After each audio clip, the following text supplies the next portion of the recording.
महागठबंधनाची व्याख्या काय? म्हणजे एका पक्षाला एवढं दिल्याच्या नंतर तरी गरिबांना मला म्हणतात की तू आता फक्त एवढ्याच निवडणुकीपुरता राहशील, परत विचार करायला लागला असं काय होते. पण आता मी काय करणार, आता मी म्हणलं मी हा पक्ष पहिला निवडून आलो होतो, अण्णा सायकलवर निवडून आले होते. पहिली सुरुवात अण्णांची सायकल आहे, आमचं विमान होतं, नंतर आमची खटार गाडी. कारण जेवढ्या निवडणुका लढवल्या खटार गाडी, कधी त्या ठिकाणी विमान, आणि एकदा तर काय आलता मला घंटा आलता, तरी पण निवडून आलतो घंटा आणून. कारण नाही कुणी विचारलं. कारण अमोल कोल्हे तुम्ही खूप नशीबवान आहात, तुम्हाला पवार साहेबांसारखा माणूस, एवढे मायबाप मंडळी तुमच्या दर्शनाला आणि तुम्हाला पाहण्यासाठी, आणि तुमच्या निवडणुकीची तयारी करायला एवढी माणसं येतात. विजय हा निश्चित आहे, त्यात अजिबात बदल होणार नाही. आणि म्हणून आपण आता ठरवायचं मित्रांनो, आढळरावांच्या बाबतीत काय बोलायची गरज नाही. त्यांनी जातीवरती बोलले, तुम्ही सगळ्यांनी ऐकलं, साहेबांनी त्याच्यावरती ऐकलं. आता बाकीचं बोलायची गरज नाही. सगळ्यांनी आता तलवारी मेहनत केलेल्या आहे. बाबा तू पण आता एकदम व्यवस्थित वाटलं, आज काय अडचणीचं वाटत नाही.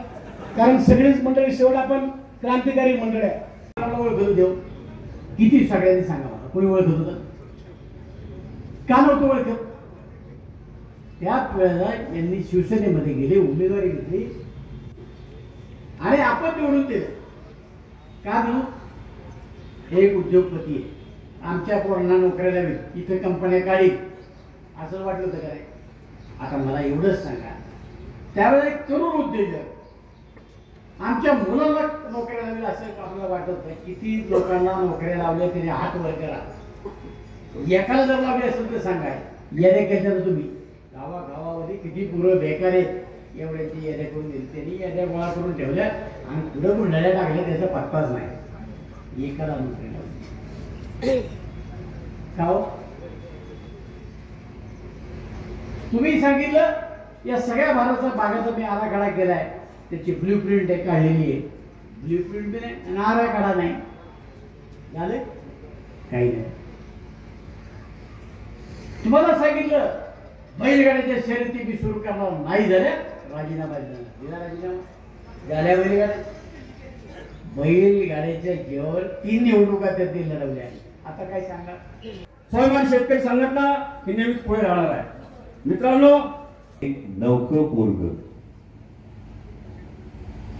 काल आलेलं एक नौकं पोरग म्हणजे अण्णांनी जेव्हा 72चा दुष्काळाचा विषय विचारलं तेव्हा मला माहित पण नाही, माझा जन्म पण तेव्हा झाला नव्हता. इतकं नौकं पोरग आदरणीय पवार साहेबांचा आशीर्वाद घेऊन राजकारणात येतं. पवार साहेब त्याच्यावर विश्वास टाकतात आणि 15 वर्ष इथलं लोकप्रतिनिधित्व करणाऱ्या व्यक्तीला स्वतःची कामं सांगण्यापेक्षा काल आलेल्या पोलावर वैयक्तिक टीका करावीशी वाटते. मला वाटतं यातच त्यांचा पराभव.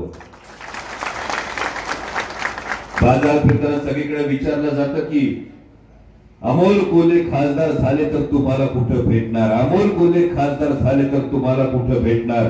परत कोण विचारायला तर आधी आभार माना. माझ्या पत्रकार बांधवांच्या माध्यमातून ही गोष्ट सांगेल, याचा अर्थ 50% पराभव तुम्ही मान्य केलेला आहे.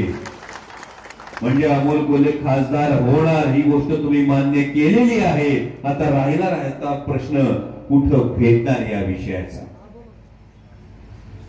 काल सगळ्या टीव्ही चॅनल्सवर मुलाखत देत असताना सगळ्यांना समोर जाहीर केले, परवा मालेगावच्या कार्यक्रमात जाहीर केले, स्वराज्य रक्षक संभाजी या मालिकेतून छत्रपती संभाजी महाराजांचा पूर्ण इतिहास सांगून झाल्यानंतर हा अमोल कोल्हे मालिका विश्वातल्या अभिनयाला राम राम ठोकणार.